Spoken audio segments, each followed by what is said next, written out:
గుంటూరు జిల్లా నీరుకొండలో ఎస్ఆర్ఎం యూనివర్సిటీలో administrative buildings 60 మీటర్ల ఎత్తు వరకు నిర్మించుకోవటానికి అనుమతి ఇవ్వటానికి మంత్రిమండలి ఆమోదం తెలిపింది. ఏపీ ఫైర్ సర్వీసెస్ చట్ట ప్రకారం నిపుణుల కమిటీ సిఫార్సు చేసిన అగ్ని మరియు జీవ భద్రతా చర్యలన్నింటినీ తప్పనిసరిగా పాటించాలని నిర్దేశించారు. ఇది యాక్చువల్గా నేషనల్ బిల్డింగ్ కోడ్ ప్రకారం 30 మీటర్ల ఎత్తు వరకే పర్మిషన్ ఉంటుంది. కానీ ఎక్కువ అవైలబిలిటీ లేకపోవటం మూలంగా 60 మీటర్స్ అడ్మినిస్ట్రేటివ్ బిల్డింగ్స్ నిర్మించుకోవాలని చెప్పేసి వారు కోరిన మేర ఒక ఎక్స్పర్ట్ కమిటీని వేసి ఉన్న ఆచరణలో ఉన్న రూల్స్ అండ్ రెగ్యులేషన్స్ అన్నింటినీ కూడా ఫైర్కి సంబంధించి కానివ్వండి, లేకపోతే ఇంకా అన్ని విషయాల మీద చర్చించి డిస్కస్ చేసి దీనికి ఆమోదం మున్సిపల్ అడ్మినిస్ట్రేషన్ శాఖ, తర్వాత అగ్నిమాపక శాఖలతో చర్చించి ఈ అనుమతి ఇచ్చారు. దానికి కేబినెట్ ఆమోదం తెలిపిందని చెప్పేసి మనం చేస్తాం.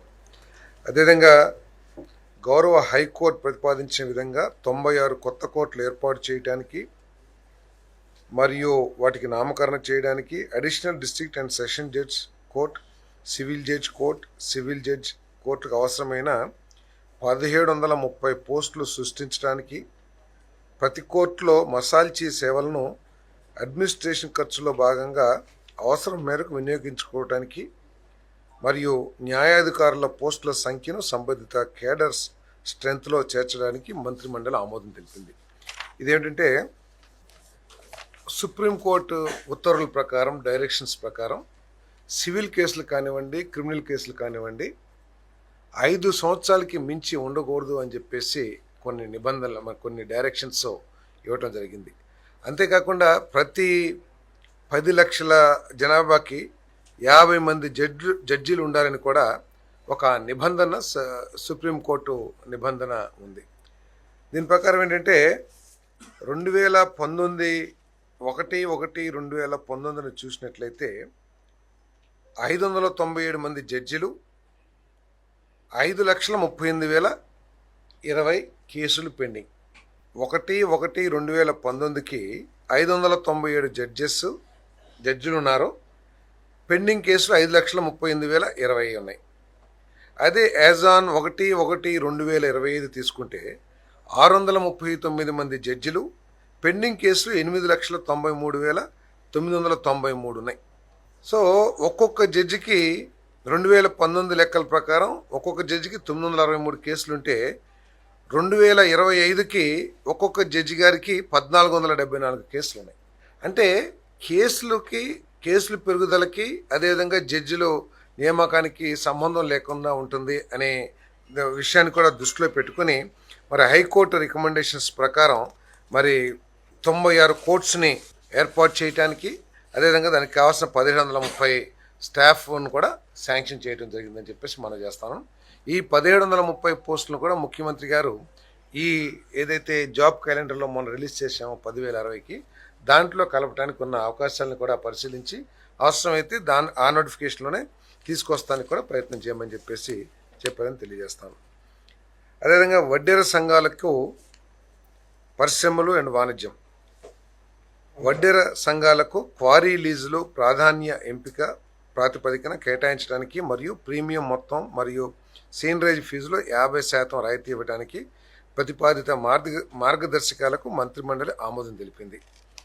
మీ అందరికీ తెలిసిందే, తెలుగుదేశం కూటమి ప్రభుత్వం అధికారంలోకి వచ్చినప్పటి నుంచి కూడా రాష్ట్రంలోని బలహీన వర్గాలకి అనేక రాయితీలు ఇచ్చి వారి వృత్తుల్ని అభివృద్ధి చేయడానికి కానీ ఎంకరేజ్ చేయడానికి కానీ ప్రయత్నం చేస్తూ ఉంది.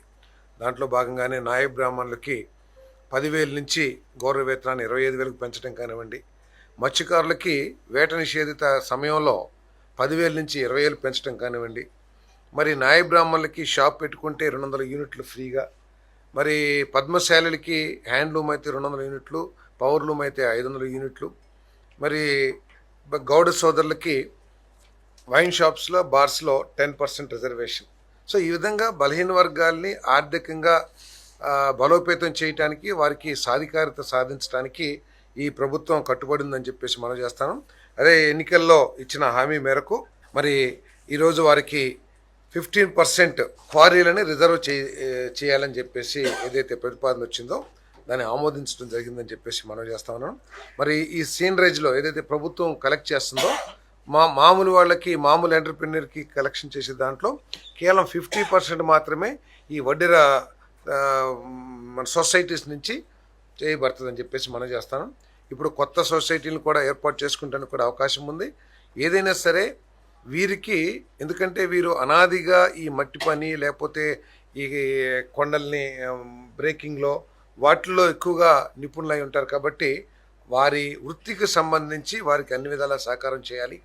వారికి అవసరమైతే ఏదైనా ఎక్విప్మెంట్స్ కావాల్సి వస్తే వాటిని కూడా వాళ్ళు పొందే విధంగా ఆర్థిక సాయం కానీ బ్యాంకులకు కానీ డైరెక్షన్ ఇవ్వాలని కూడా ముఖ్యమంత్రి గారు సూచించడం జరిగింది.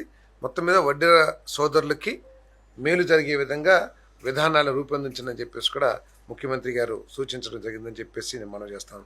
అదేవిధంగా చిత్తూరు జిల్లా కుప్పంలో జిఓఎంఎస్ నెంబర్ 4 బీసీ వెల్ఫేర్ శాఖ 6/5/2025 కొత్తగా మంజూరైన Mahatma Jyotiba Phule Andhra Pradesh backward classes welfare residential స్కూల్లో ఇప్పటికే మంజూరైన పోస్టులకు 9 టీచింగ్, 17 నాన్ టీచింగ్, అదనంగా ఒక పీఈటీ పోస్టు నెలకు 16,350 గెస్ట్ బేసిస్లో, ఒకటి స్టాఫ్ నర్స్ పోస్ట్ నెలకు 19,350 రూపాయలు గెస్ట్ బేసిస్లో, మరియు ఒక రికార్డ్ అసిస్టెంట్ పోస్టుకు 15,000 అవుట్సోర్సింగ్ బేసిస్లో మంజూరు చేయడానికి చేసిన ప్రతిపాదనలను ఆమోదించడం జరిగిందని చెప్పేసి నేను మనవి చేస్తాను.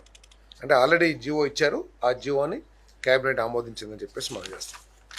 ఏపీ మున్సిపాలిటీ యాక్ట్ 1960లోని సెక్షన్ 387A మరియు మున్సిపల్ కార్పొరేషన్ యాక్ట్ 1955లో సెక్షన్ 679E కింద కల్పించిన అధికారులను వినియోగించి పురపాలక మరియు మున్సిపల్ కార్పొరేషన్లో 25-26 ఆర్థిక సంవత్సరానికి ఆస్తి పన్ను బకాయిలపై పేరుకుపోయిన వడ్డీని ఒక్కసారి మాత్రమే సింగిల్ టైమ్గా వర్తించే చర్యగా మాఫీ చేయడానికి జారీ చేసిన జిఓఎంఎస్ నెంబర్ 58 డేటెడ్ 16/3/26 ఉత్తర్వులకు మంత్రిమండలి ఆమోదం తెలిపింది. ఈ మాఫీ ఏంటంటే దాదాపు 2,076 సంస్థలు 123 మున్సిపాలిటీల్లో 2,409 కోట్లు బకాయి పెరిగిపోయింది. ట్యాక్స్ కట్టే వరకు ఇదేంటంటే ఇప్పుడు గవర్నమెంట్ ఆఫ్ ఇండియా కూడా 15th ఆర్థిక ఫైనాన్స్ వాళ్ళు ఏంటంటే మరి మున్సిపల్ ట్యాక్సెస్ కలెక్షన్లో బాగా ఉండాలి, రేట్ ఆఫ్ కలెక్షన్ పెరగాలి అని చెప్పేసి నిబంధనలు పెట్టడం మూలంగా వారికి కొంత సౌలభ్యం ఇచ్చి సింగిల్ టైమ్గా ఇచ్చి వీటన్నిటిని కలెక్షన్ చేస్తానికి మరి ఈ ట్యాక్స్ పేయర్స్ అందరికీ కూడా కొంత సౌలభ్యం కలిగించడానికి ఈ నిర్ణయం తీసుకోవడం జరిగింది. ఈ ప్రతిపాదన కేబినెట్ ఆమోదించింది. ఆంధ్రప్రదేశ్ పునర్వ్యవస్థీకరణ చట్టం 2014లోని సెక్షన్ 5ను సవరించాలని భారత ప్రభుత్వాన్ని కోరుతూ ఏపీ అసెంబ్లీలో ప్రత్యేక తీర్మానం చేయడానికి కేబినెట్ ఆమోదం తెలిపింది. ఈ సవరణ ప్రతిపాదనల కింద సెక్షన్ 5లోని సబ్సెక్షన్ 2లో అమరావతి వద్ద ఎట్ అమరావతి అనే పదాన్ని చేర్చాలని మరియు సెక్షన్ 5 వివరణకు మరియు అమరావతి అనగా ఏపీ రాజధాని ప్రాంత అభివృద్ధి ప్రాధికార సంస్థ ఏపీసీఆర్డీఏ చట్టం 2014 కింద నోటిఫై చేయబడిన రాజధాని నగర ప్రాంతాలు కూడా కలిసి ఉంటాయి అనే పదాలను చేర్చాలని తీర్మానించారు. దాన్ని కేబినెట్ ఆమోదం తెలిపిందని చెప్పేసి మనం చేస్తాం.